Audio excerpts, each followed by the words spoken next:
Hello, guys. So, let's see. I want to do some quick information about the readings that I gave you last week. So, this will be the files for sonnets day 4, day 5, and day 6. So, I'm going to break them down and explain them to you really quickly. It should have been common sense and quick, but again, and I haven't heard any from anybody. So, if you have questions, let me know. So starting off with day 4, where I was going with this one. Okay. We've gone over the Italian forms. I've explained to you the English form and the experimentation that was going on with that concept. Now, another additional Englishman who was experimenting with the forms in the first generations of sonnet makers, they're also called sonneteers, is Sir Sidney. He created a series of sonnets and he called it Astrophil and Stella. Again, these are coded names for the love interest, for the beloved, and in this case, a fictional poet-speaker. He is using the Petrarchan form mostly. So it's a variation off the Italian form. Okay. It is slightly obscure, but his experiments, let's call them, on the rhyme scheme, he created 15 variations. And he came up with these names of Astrophil and Stella based on Latin and Greek words. Basically, Aster is another word for star. Phil is another name for lover, lover of the star. Stella means star. So Astrophil is the poet-speaker male voice. Stella is the beloved female voice. Okay, so Astrophil is basically centering his life and his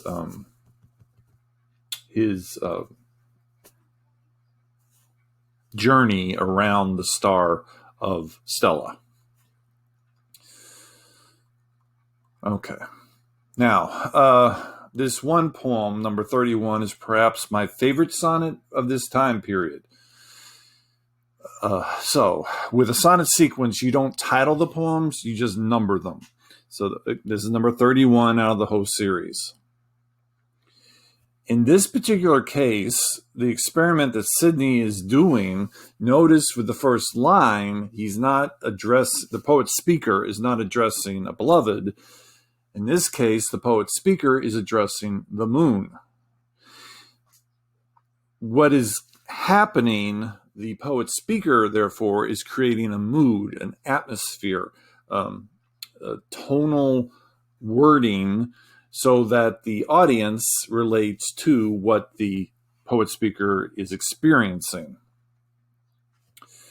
So as you go through the poem, you'll notice on the right-hand side, I've got some definitions of outdated wording, and I've got some discussion-style questions in red to help you with the reading experience.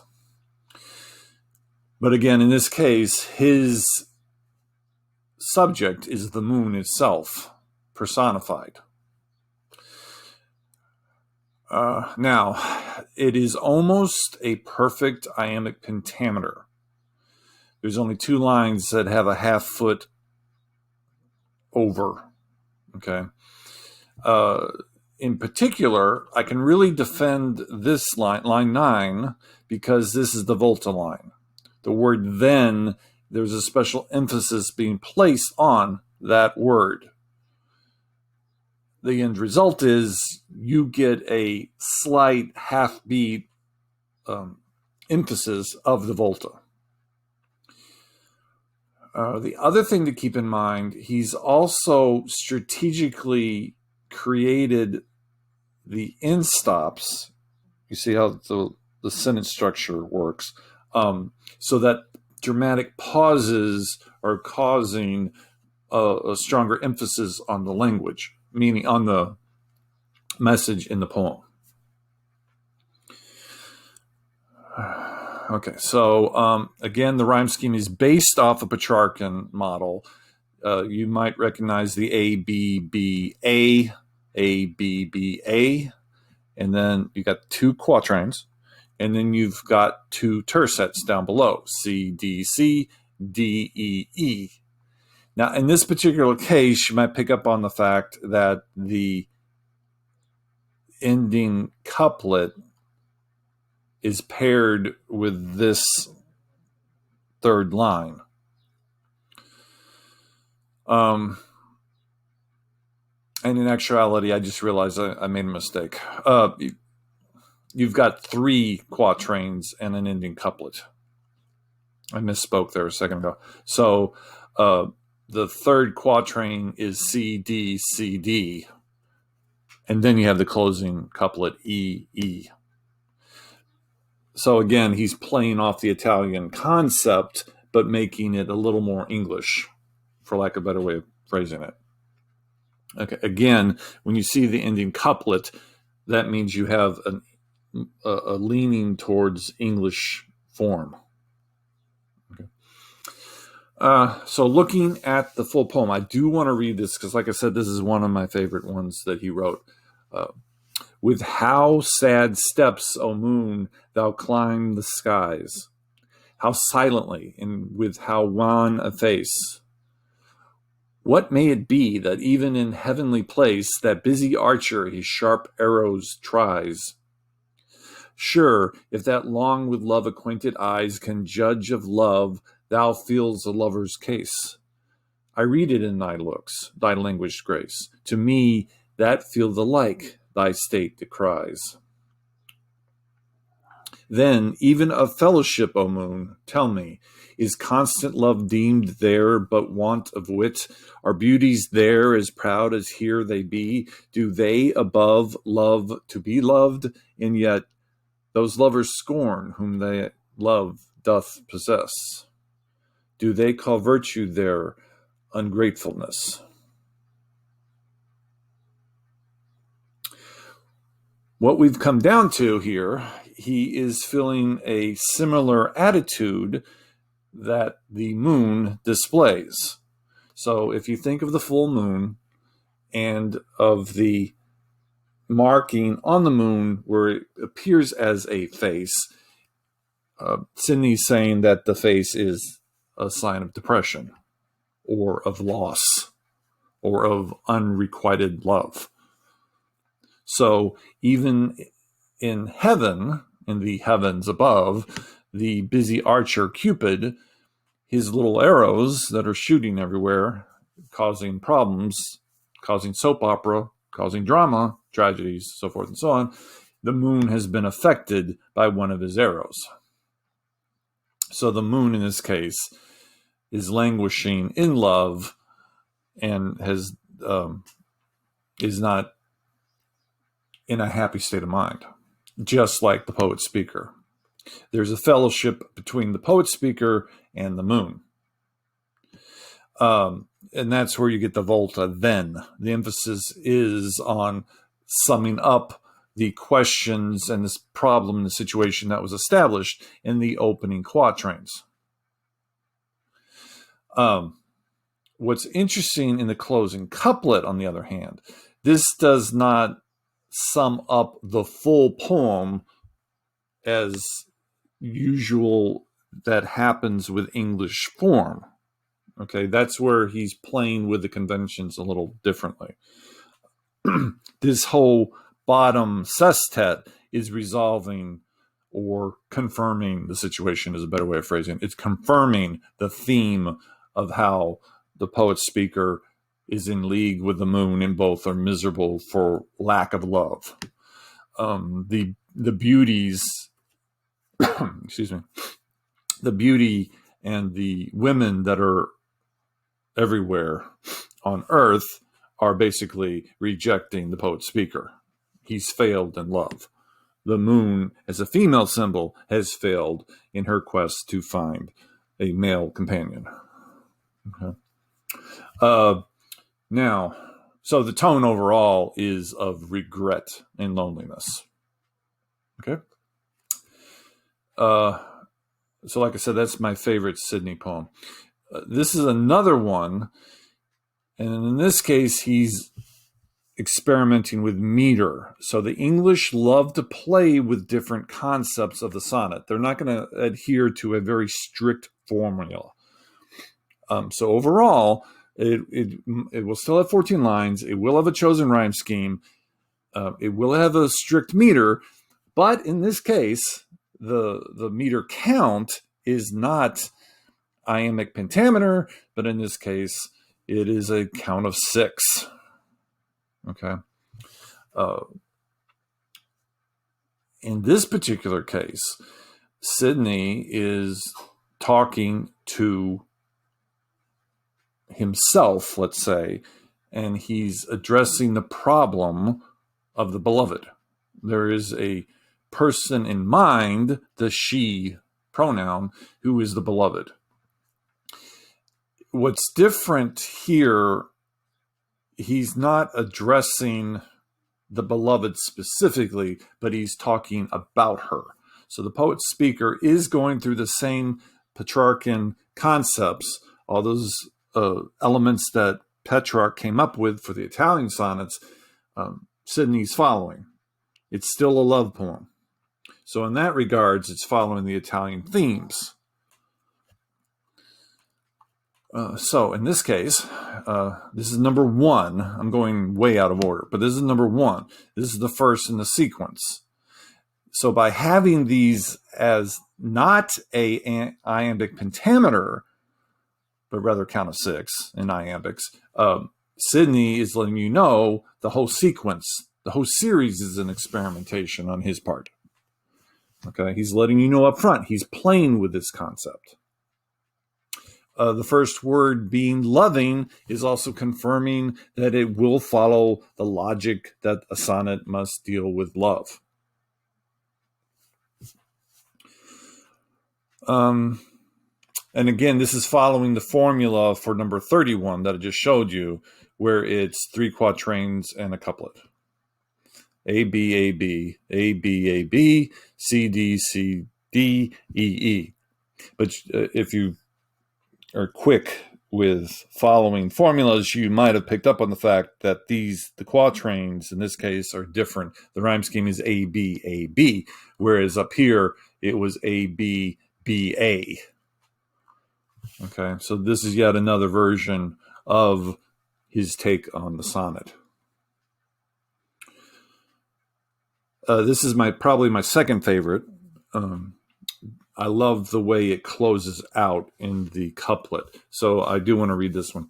Loving in truth and fain in verse my love to show, that she, dear she, might take some pleasure of my pain. Pleasure might cause her read, reading might make her know, knowledge might pity win, and pity grace obtain. I sought fit words to paint the blackest face of woe, studying inventions fine, her wits to entertain, oft turning others' leaves to see if thence would flow some fresh and fruitful showers upon my sunburned brain. But words come halting forth, wanting invention's stay. Invention, nature's child, fled step-dame studies, blows, and others' feet still seem but strangers in my way. Thus great with child to speak, and helpless in my throes, biting my truant pen, beating myself for spite. Fool, said my muse to me, look in thy heart and write. What's important here, what he's establishing, again, the theme of love is going to be throughout the whole sequence. This is the first sonnet, and as an introduction, he's explaining to you, the reader, that overall these poems are going to be about unrequited love and how he is struggling to find the perfect way to address his beloved and to provide her with examples of his wit, of his creativity. He wants to, as he says here, he's seeking fit words to describe his bleak feelings of woe because he's in love and it's unrequited. Okay, so he's thinking of various ideas that have already been established, that are strong. He's looking at other writing, so leaves in this case are leaves in a book. Okay, off turning others' leaves. He's reading other sonnets to see if he can get an idea, something he can play with, but his brain is a little sunburned. I love the opening quatrain because of the little chain of events that he creates, a cause and effect formula. He wants her to take pleasure out of his pain, meaning she would read the sonnet, which is about his pain, and take pleasure at his creativity. The pleasure will invoke a curiosity, which will cause her to read and read more, read the whole selection of poems. Okay, and this will let her know, okay, of his state of mind, of his feelings for her. The knowledge will make her pity him, and pity will allow grace, a commonality connection between the two of them. Now, so that's the opening two quatrains. He's looking for ideas, and this is his thesis, let's say, for the whole text. His whole goal, his motivation. That's the octave. Then you have the sestet, and you've got the volta. But, so this is going to twist the theme from what's been provided above. He can't find the right words, okay? He will throw in some allegorical situations about invention, nature, and study. Okay, that's just an allegorical personification being thrown at you. But the closing couplet in this case is the reason I like this so much. He's trying to come up with these ideas. He can't come up with any wonderful, creative writing. So he's biting on his pen like everyone does when they can't come up with an idea. And then in his head, his muse, that artistic goddess who supplies him with creative words, she's saying simply, you idiot, just sit down and write what you know. Look in your heart and write about what you feel for her. And that will be the success that he needs. So from a writing standpoint, as a writer myself, when I'm stuck for an idea, it's simple. Just write what you know. Go with your own experience. Okay, so that's Sydney. And that was, there we go, from day 4. Now, from day 5, what I have here, not all poets of the time of these centuries of writing sonnets were male. Okay, so you may have heard of Sor Juana Inez de la Cruz. This is a female sonneteer, and she was a wonderful established poet of her own right. Okay, she's a Roman Catholic nun living in Mexico and in New Spain, as it was called at that time. She is going to be using strict Italian verse. Keep in mind, she's Roman Catholic, so she would not want to twist the Italian concepts. The Pope is in Rome. That's the head of the Roman Catholic faith. Whereas in England, they've been Protestant for a number of decades. A number of royal leaders have been Protestant, so they feel they can experiment with this. They don't feel they have to adhere to the formula. What I've done, the translator is very skilled herself. The translator maintained the iambic pentameter pattern. Okay. She also maintained the rhyme scheme. It's hard to get this to translate the intentions of the original verse, and this comes very close. I did mark the volta in red just so you see it stands out. Okay, so even in the Spanish, the volta is important. Again, without the volta, you cannot have a sonnet. Now, in this particular case, it is not a love poem. It's not a traditional love poem. This is a expression of strength in humanity. Let's phrase it like that. She's encouraging that heroic concept of adventure and needing to chase after a dream, to have motivation, or to have a goal, and at whatever odds, try to obtain that goal. So it opens up with a question, basically, more or less. It says, were the perils of the ocean fully weighed, no man would voyage, or could he but read the hidden dangers, knowingly proceed, or dare debate the bull to frenzied rage? Okay, so in this particular case, the opening quatrain is establishing the point. Humanity would not have explored the oceans, okay, if they were honestly aware of the circumstances. If they had taken all of this into consideration, we probably wouldn't have adventured off out of the new world. Out of the old world into the new. So that's the opening analogy.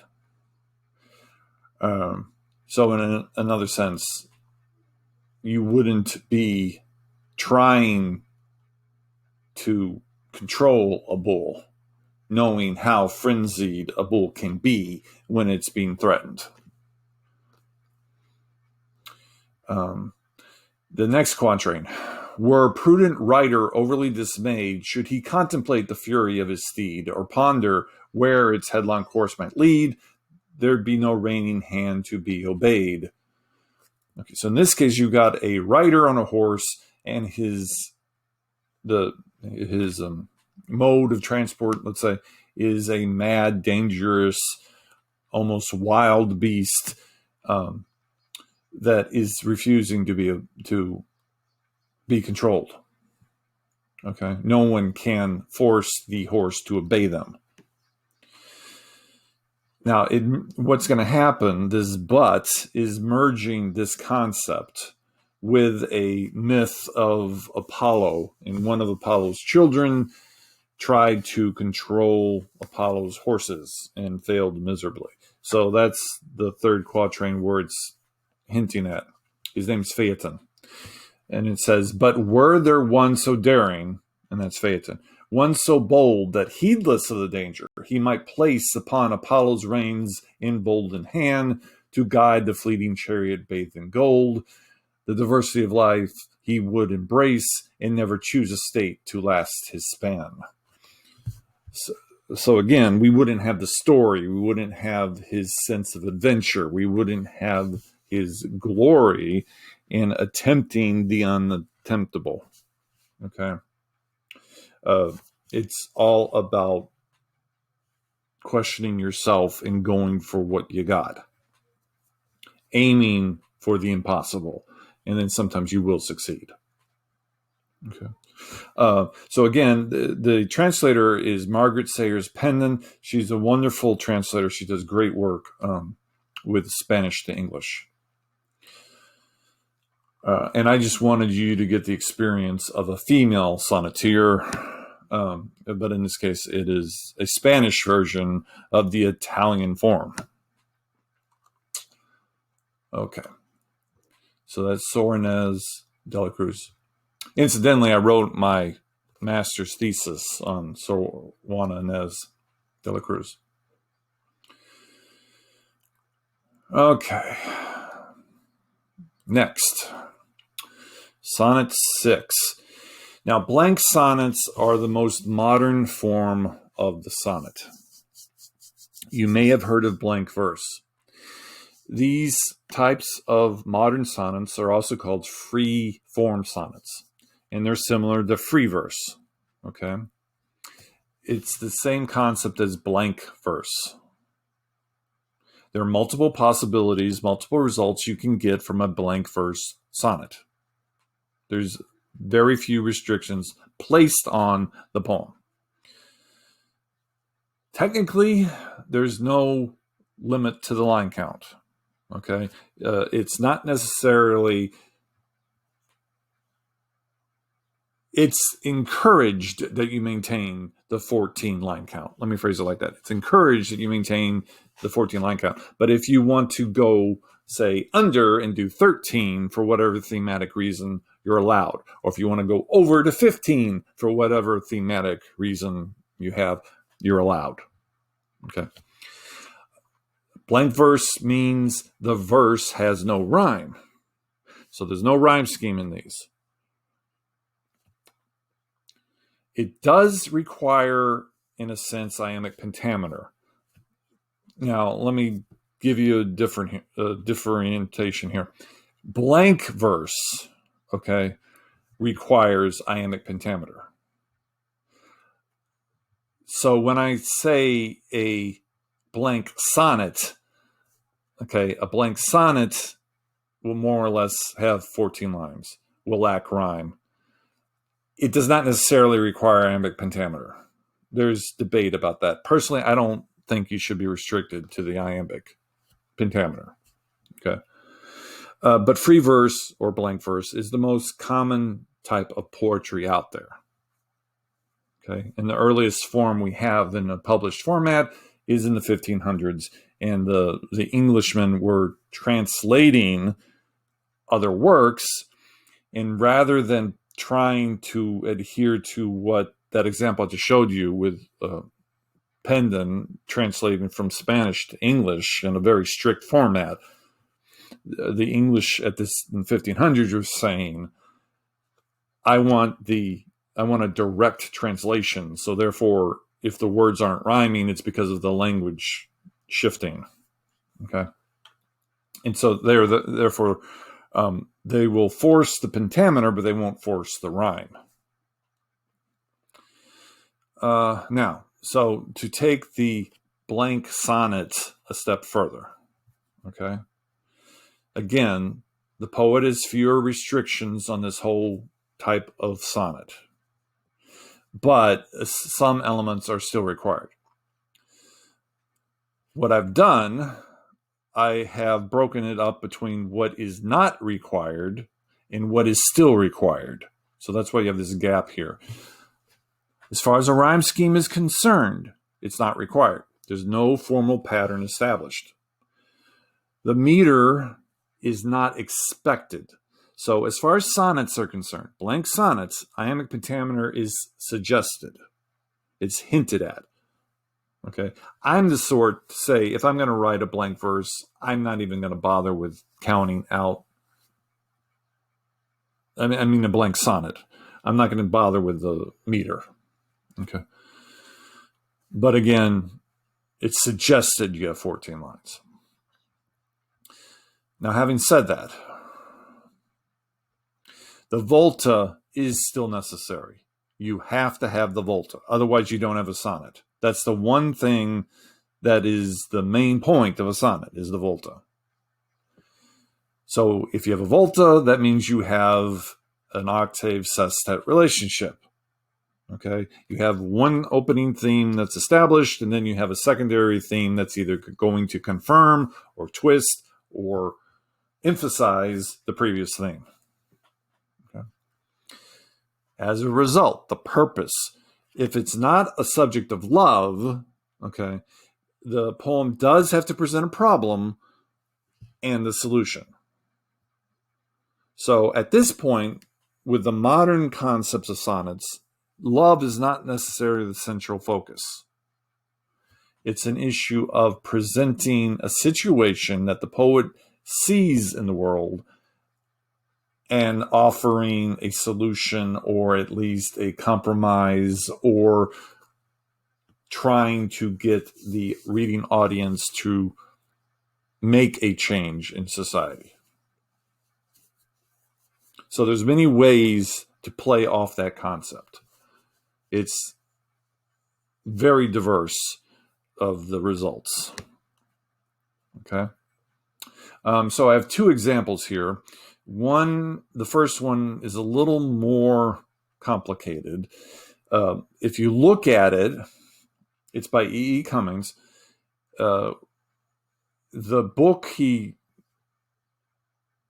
liked to number his poems as well. So in this case, it's from a book titled Sonnets, Actualities.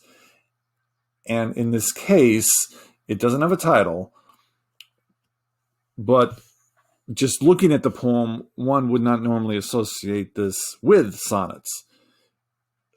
But if you look closely, okay,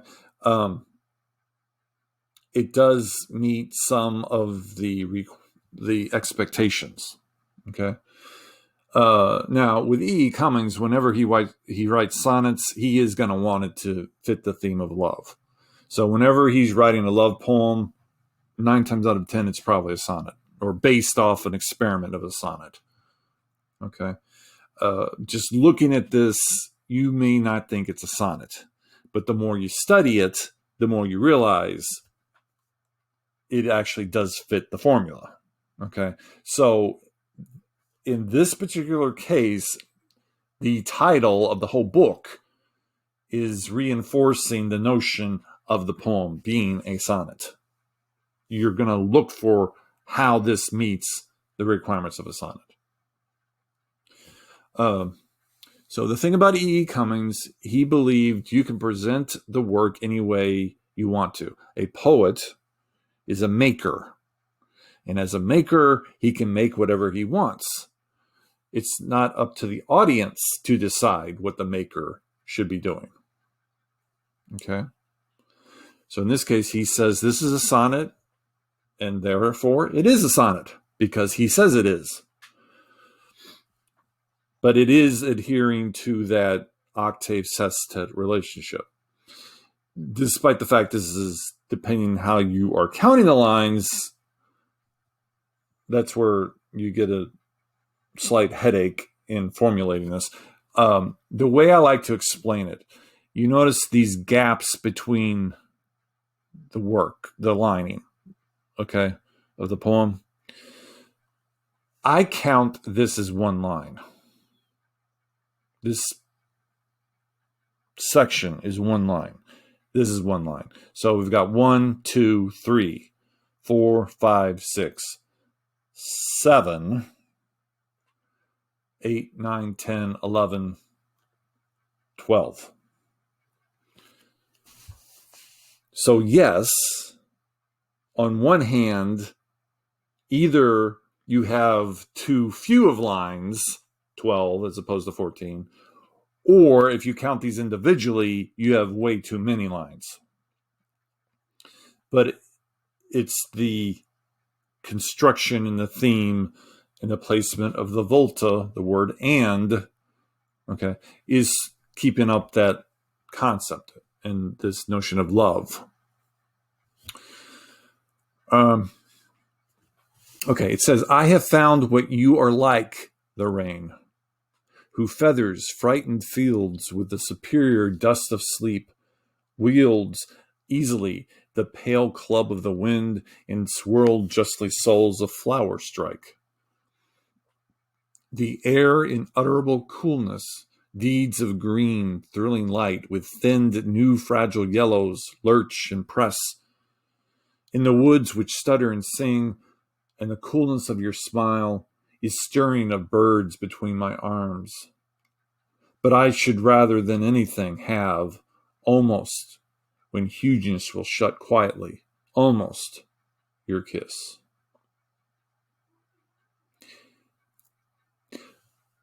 So you notice how I read it.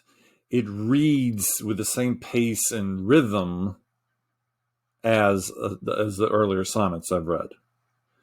However, the presentation, the display of it, does not say sonnet. And that's his main operational process. As a maker, he can make a sonnet look any way he wants. He can put punctuation in any place he wants to. Okay. He can break a line any way he wants to.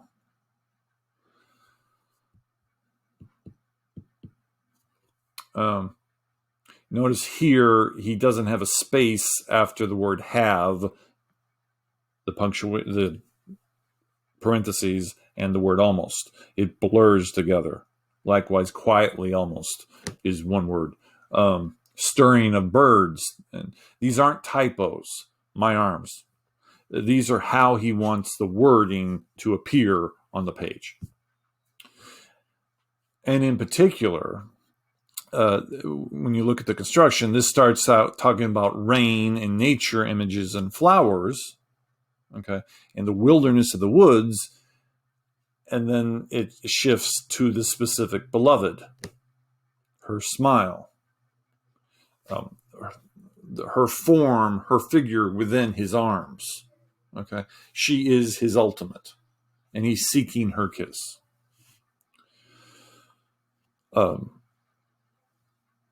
So as far as his intentions here, as much as an early sonnet, when you read it, causes a breakdown of communication due to the shifting of language over the centuries, E.E. Cummings is saying, I can make a new language and you still get the same sense of a sonnet. So just like if you read an Elizabethan sonnet from the 1600s, you may not get the full understanding that the poet intended.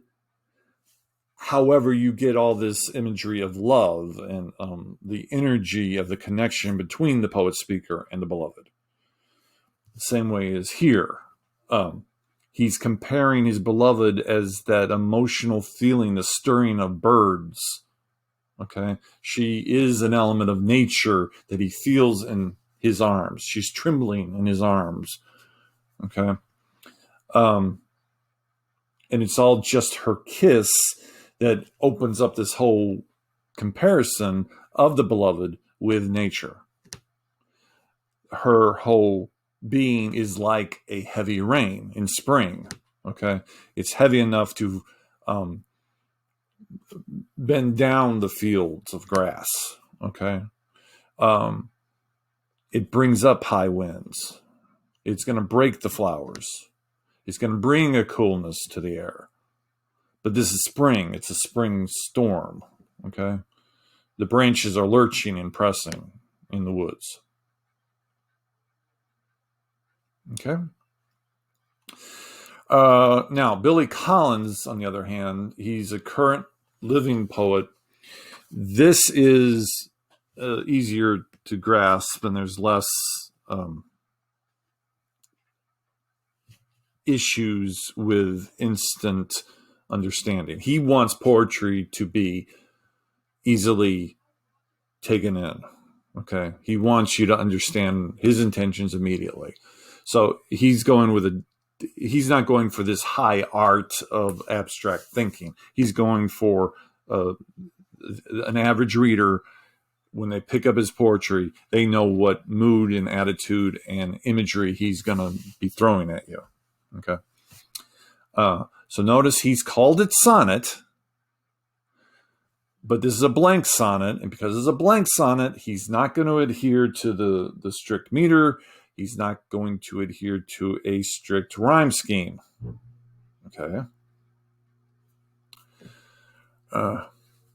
So all we need is 14 lines. Well, 13 now.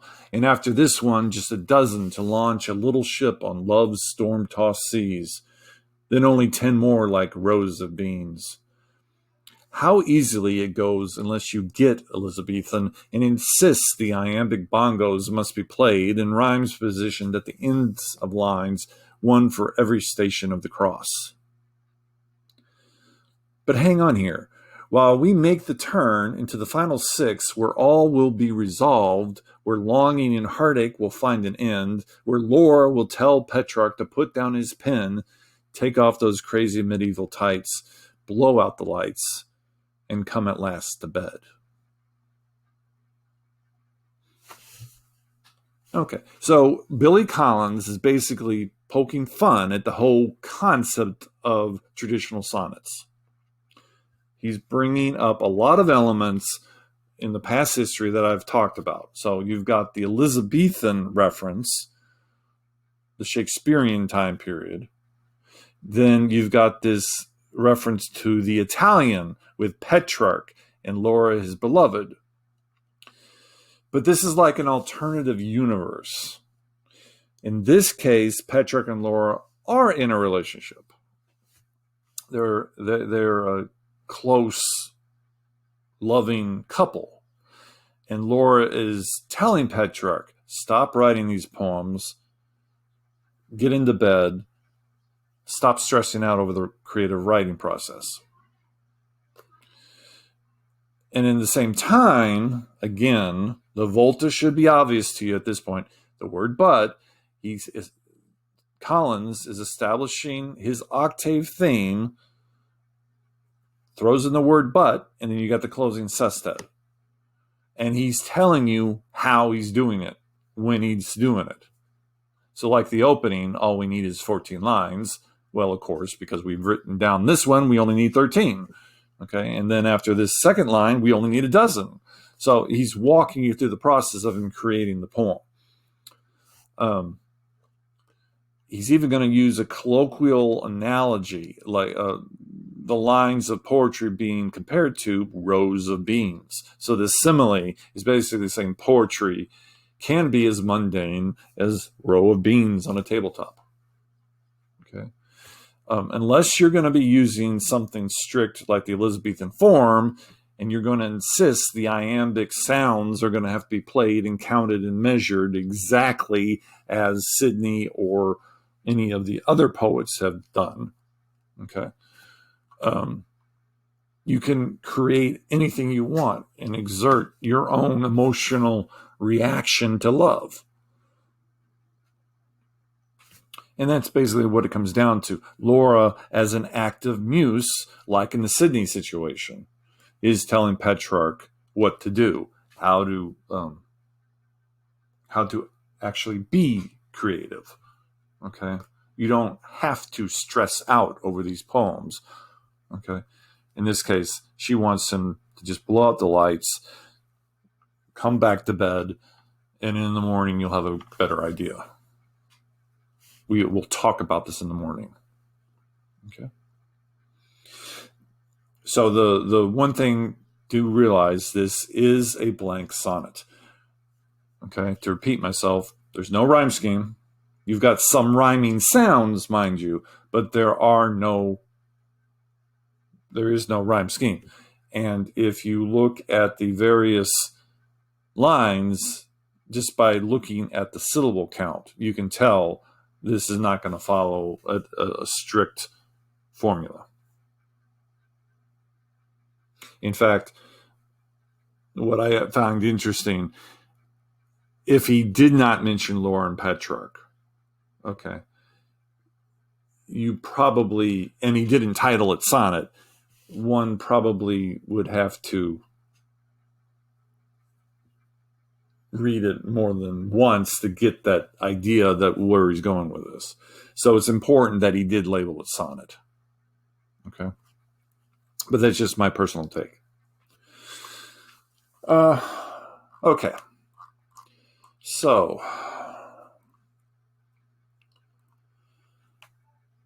the main thing I want you to understand, okay,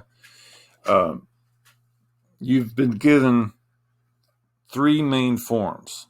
You've got the Italian sonnets, which started the whole tradition. You got the English sonnets, which started up a great experimentation period. And then you've got the modern blank sonnets. Those are the three forms I want you to be concerned with. Okay. So specifically, when we look at the final project itself, which I went over on Thursday,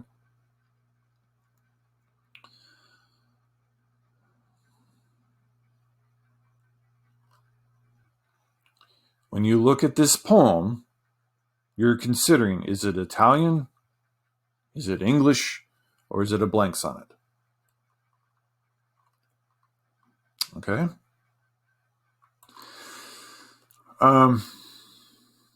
Now, I can talk more about this if necessary. Just let me know.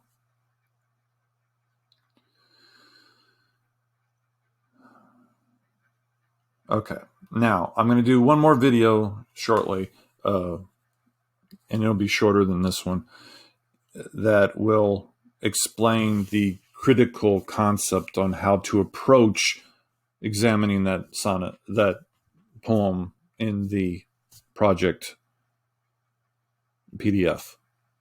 Okay? So we're up to week 14. Hope everything's going fine. Let me hear from you if you need anything. Stay safe.